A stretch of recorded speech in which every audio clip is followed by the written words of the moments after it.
বাইকের একটা কাজ করতে গেলে আরও 10টা কাজ বের হয়ে আসে। যেমন আমি আমার বাইকের সামনের টায়ারটা চেঞ্জ করতে চাইলাম, ওমা দেখি পেছনের টায়ারের অবস্থাও খুব খারাপ। মেকানিক বলতেছে পেছনের টায়ারটা অতি শীঘ্রই চেঞ্জ করা জরুরি, দুইটা একসাথে চেঞ্জ করে ফেলেন। কিন্তু আমার পকেটের অবস্থা তো এত ভালো না।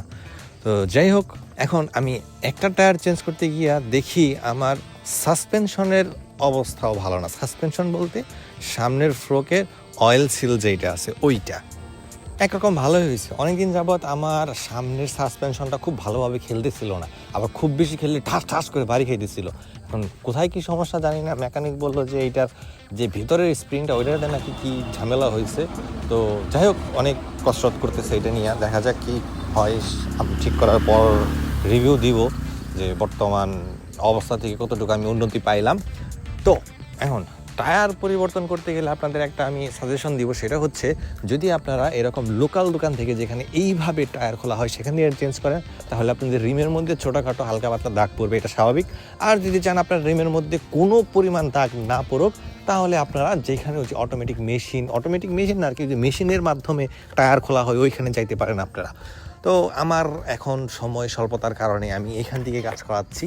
হালকা পাতলা দাগ পরে পড়ুক, যেহেতু বাইকের বয়স হয়ে গেছে অনেক, 5 বছর প্লাস, তো এখন আর কিছু করার নাই। হালকা পাতলা দাগ পড়লে পড়তে পারেই, স্বাভাবিক। তো আমি টায়ারটা নিলাম হচ্ছে এমআরএফের, আর এমআরএফের এই সামনের টায়ারটা হচ্ছে আমার 110/80/17। তো এই টায়ারটার বর্তমান মার্কেট প্রাইস 3500 টাকার মতো। এর কম বেশি হইতে পারে সময় ভেদে, দোকান ভেদে।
আফটার দ্যাট নতুন টায়ারে বাইক চালানোর মজাই আলাদা।